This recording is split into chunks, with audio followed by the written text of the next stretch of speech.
Triste estaba el rey David,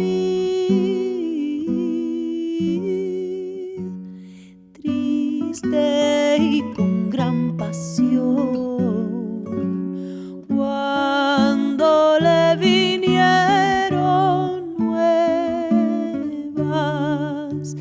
de la muerte de Absalón.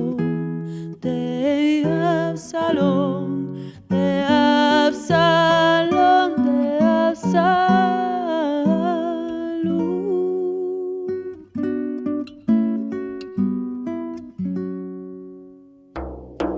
Ven aquí mi mujer, te presto vos vistas vos, que mataron al millo, al suyo Absalón, Absalón, al suyo Absalón.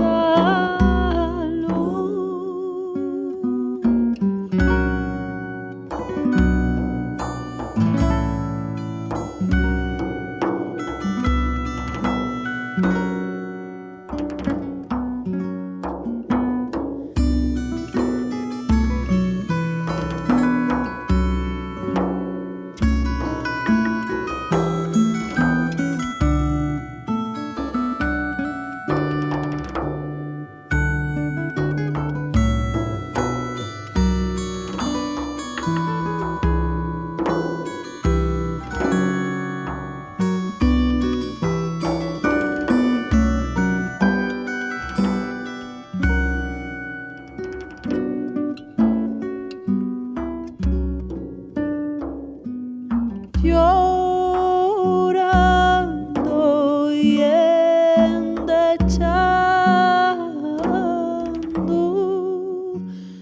a su hijo Absalón, no te quisiera ver muerto